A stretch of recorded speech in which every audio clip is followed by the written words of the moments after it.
Hello everyone, কেমন আছো তোমরা সবাই? আশা করছি ভালো আছো, আমিও ভালো আছি। তো তোমাদেরকে বলেইছিলাম যে আমি 2 দিন পর 3 দিন হয়তো কদিন দেরি হয়ে যেতেও পারে, তবুও ব্লগ শেয়ার করব।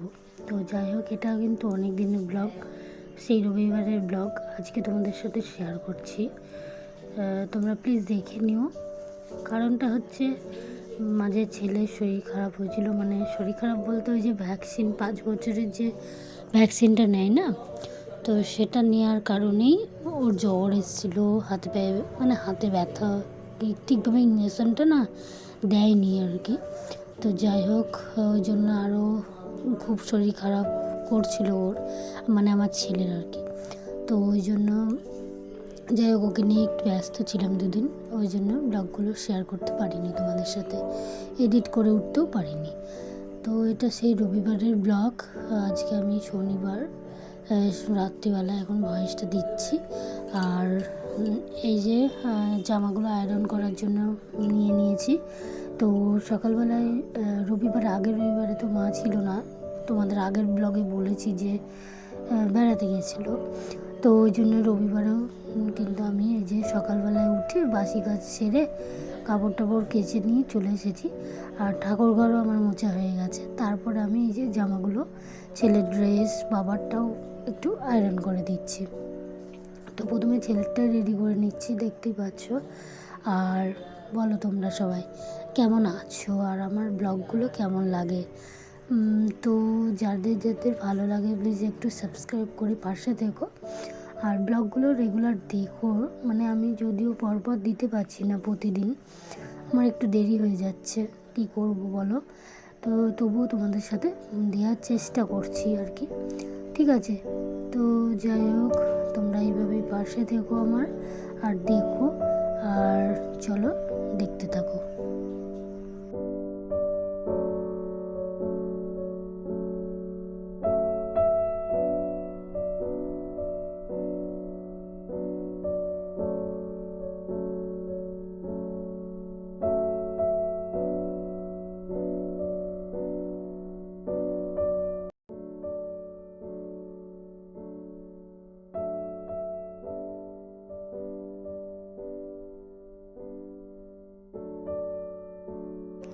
তো তারপরে দেখো, আমি ছেলের ড্রেসগুলো সব একে একে আয়রন করে নিচ্ছি আর কি।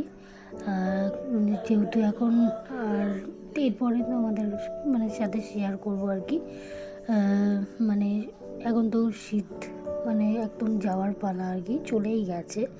তো আগের সপ্তাহে তো এত গরমে, যে এই সময় যে সময়টা আমি যেদিন আয়রন করছি, তো সেই সময়টা খুব গরম পড়ে গেছিলো।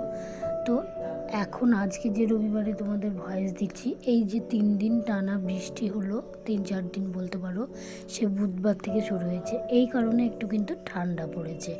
আর নয়তো কিন্তু আগের সপ্তাহে কিন্তু এই সময় খুব গরম পড়ে গেছিলো। আর এই মাসে তো গরম পড়ারই কথা, যেভাবে শুরুতে গরমটা পড়ছিল আর কি। তো আমি তো ভাবলাম যে যা, এই শুরু হলো গরম, আর কবে সেই শেষ হবে, সেই দুর্গা পুজো কালী পুজো হবে তবে সেই শেষ হবে গরম। তো যাই হোক না, তার মধ্যে কিছুটা একটু ঠান্ডাও পড়ে গেছে এই বৃষ্টি হওয়ার কারণে, যাক একটু ভাগ্যটা ভালো। তো যাই হোক, দেখো দেখতে দেখতে কিন্তু সব জামা কাপড়গুলো আমার আয়রন করা হয়ে গেছে। বাবার পাঞ্জাবি, পাজামা, ছেলের ড্রেস, প্যান্ট দুটো সাদা আর কি জামা, তো সব কিছুই করা হয়ে গেছে। ছেলেদের ড্রেস কি বলো তো, আমাদের ছেলেদের স্কুলে দু রকম ড্রেস আছে, এখন আবার 3 রকম হয়েছে। সোম থেকে বুধ হচ্ছে সাদা নীল পরবে, উপরে সাদা জামা, নিচে সাদা প্যান্ট, মেয়েরা সাদা স্কার্ট। আর বৃহস্পতিবারের দিন তোমার সাদা, পুরোটাই সাদা। আর শুক্রবারের দিন এক এক ক্লাসের এক এক রকম গেঞ্জি আছে। আমার ছেলেদের ক্লাসের হচ্ছে হলুদ রঙের, নার্সারির হয়তো সবুজ রঙের, এরকম একটু এক একটা ক্লাসের এক এক রকম গেঞ্জি, তার সাথে ওই সাদা প্যান্ট।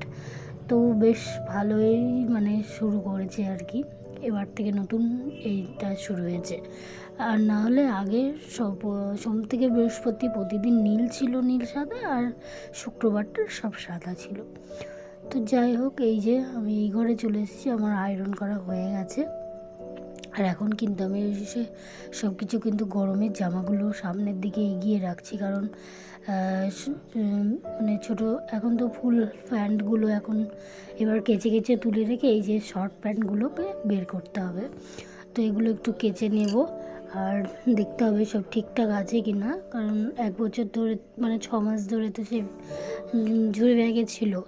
তো ওইগুলো একটু চেক করে নিয়ে রোদে দিয়ে বা কেচে নিয়ে একটু তারপরে আবার নতুন করে পরাতে হবে। তো যে ভাবলাম পরাবো বলে বের করছিলাম, কিন্তু তারপরে এই যে বৃষ্টির জন্য আর কি কিন্তু পরানো হয়নি, কারণ এখনও সে মানে ওটা ঠান্ডা পড়ে গেছে বলে ওই ফুল প্যান্টগুলোই কিন্তু পরছে। আর এই যে শীতটা কেটে গেলেই কিন্তু আবার সেই গরম পড়ে যাবে, তো ওগুলো তো দরকারি। ওই জন্য আমি সামনের দিকে ভালো করে ঝুড়ি ব্যাগে রেখে দিলাম। আর এই যে দুটো ট্রাই, মানে দু দিনের জন্য বললামই ভাগ করা রয়েছে আর কি। তো চলো দেখতে থাকো আমার ব্লগগুলো, ছোট ছোট একটু টিপস, মানে ছোট ছোট আর কি কাজগুলো তোমাদের সাথে শেয়ার করেছি আজকে। সেরকমভাবে কিন্তু আমি কিছু শেয়ার করিনি। আর শুক্রবারে তোমাদের বলি, মানে ওই যে গেঞ্জি আর সাদা প্যান্টের সাথে কিন্তু সাদা কেশও রয়েছে, তো সেই জন্য সাদা কেশটা এবার কেনা হয়েছে ছেলের। আর আজকে তোমাদেরকে একটা আমি টিপস দিতেই পারি।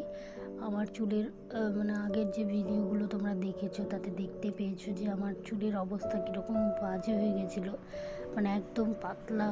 মানে কি বলো তো, যখন আমি বিয়ে আসি তো এখানে এসে আমার চুল কিন্তু খুব ভালো ছিল, মানে একইভাবে ছিল আমার যেমন চুল ছিল আগে আর কি, তো সে একইভাবে ছিল।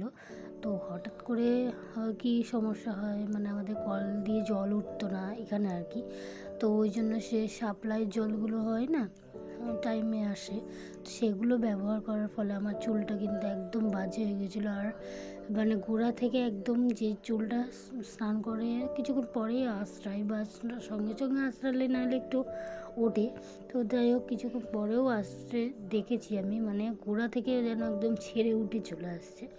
তো আমি তো খুব চিন্তায় পড়ে গেছিলাম যে চুলটা ওটা থেকে আমি একটু কী করে মুক্তি পাবো। তো এই যে তার সলিউশন, এই যে ইন্দুলেখা। তো অনেকে এর আগে আমি দেখেছি অনেক ফোনে টিভিতে অনেকের মুখে শুনেছি যে এই তেলটা খুব মানে ভালো, খুব উপকারী একটা তেল। তো যেমন খাবার হয় না সেরকম তেলও কিন্তু একটা আমাদের চুলের পক্ষে খুব একটা ভালো তেল, বা ভালো যদি শ্যুট করে না তোমার, তাহলে কিন্তু জিনিসটা ভালো, মানে তোমার বাস জীবনটা একটা হয়ে গেল, কারণ চুলও মেয়েদের একটা অলংকারের মতো, তাই না? তো যাই হোক, ওই জন্য আমি কিন্তু এটা কিনেই নিলাম, একটা রিস্ক নিয়ে। একটা ছোট কিনেছিলাম এর আগে, ছোট 100 টাকা দিয়ে। তো আমি ভেবেছিলাম যে আগে ইউজ করে দেখি, নয়তো যদি আবার উল্টো হয়, যদি একবারেই সবই উঠে যায় তাহলে তো আর মানে বেকার হবে, তেলটা মেখে কী হবে। তো ওই জন্য একটা ছোটো কিনে ইউজ করে বললাম না, একটু ফল পেয়েছি, ওই জন্য আমি এটা বড়োটা কিনেছি। আর এখন কিন্তু আমি খুব ভালোই ফল পেয়েছি, আমি বুঝতে পেরেছি যে ভেতর মানে আমার অনেক চুলই গজিয়েছে নতুন, তো ছোট ছোট চুল। ঠিক আছে, তো তোমরাও যারা ভাবছো এখনও চুলের সমস্যায় ভুগছো, তারা কিন্তু এটা একবার ব্যবহার করে দেখতেই পারো। আমি কিন্তু খুব উপকৃত হয়েছি, আর আশা করি তোমরাও হবে। তবে একটু ব্যবহার মানে আগে ছোট কিনে ট্রাই করে দেখো, সবার তো সব জিনিস শ্যুট করে না, ওই জন্য কিন্তু আগেই বড় কিনো না, কেউ আগে একটু ছোট কিনে দেখো, তারপরে বড়টা কিনো। তো যাই হোক, ওটা আমি কী করি জানো তো, মানে প্রতিদিন সকালবেলায়, প্রতিদিন নয়, এটা নিয়ম হচ্ছে আমি একদিন পর পরে চুলে দিই। সেটা হচ্ছে সকালবেলায় ধরো দিয়ে নিলাম, ভালো করে দেখতেই পেলে মাসাজ করে নিলাম, আর তারপরে আমি একটু জল দিয়ে আর কি, তেল দিয়ে নাকি জল দিতে হয় মাথায়, তো এই জন্য জল দিয়ে থেকে যাই। আর তারপরে কিন্তু আমি বেশ স্নান করে নিই, আর মাখার দরকার হয় না। তারপরেই দেখলে আমি ছেলেকে খাওয়ালাম, চাটা সব রকমই হলো। আর সারাদিন আর তোমাদের সাথে কিছু শেয়ার করা হয়নি, একদম বিকেলবেলায় চলে এসেছি। ছেলে বেরিয়েছিল একটু হাজব্যান্ডের সাথে, একটু পপকর্ন দেখো নিয়ে চলে এসেছি 3 প্যাকেট, ভাবা যায়।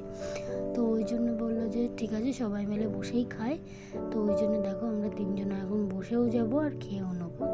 তো চলো, ভিডিওটা কেমন লাগলো অবশ্যই জানাবে কিন্তু। আর আমাদের কিন্তু পপকর্নগুলো অসাধারণ লেগেছে। তো চলো আর দেরি নয়, পপকর্ন দেখে তো আর লোভ সামলানো যাচ্ছে না, খেয়ে নিই। যদিও খাওয়া হয়ে গেছে, ভিডিওটা আমি কিন্তু 1 সপ্তাহ পরে এডিট করছি, তবুও তোমাদের সাথে একটু শেয়ার না করে পারলাম না। তো ওই জন্য দেখো ছেলে কিন্তু অনেকটা বড় প্যাকেট নিয়ে বসে গেছে। ও কিন্তু 2 দিন ধরে খেয়েছে, একদিনে খেতে পারে তাই বলো। তো যাই হোক, ওই যে প্যাকেটটা সরানো রইলো, ওইটা পরে খাবে। আর এই যে টিফিন বক্স দেখতে পাচ্ছ, এটা আজ মানে সেদিন খেয়েছি সন্ধ্যাবেলায়, ঠিক আছে। তো ওই যে আমাদের দুজনের 2টো বাটি আর ওর কিন্তু টিফিন বক্সে। তো চলো, আমাদের বিকেলবেলার পপকর্নটা কেমন লাগলো অবশ্যই জানাবে। আমাদের তো খুব ভালো লেগেছে। Thank you.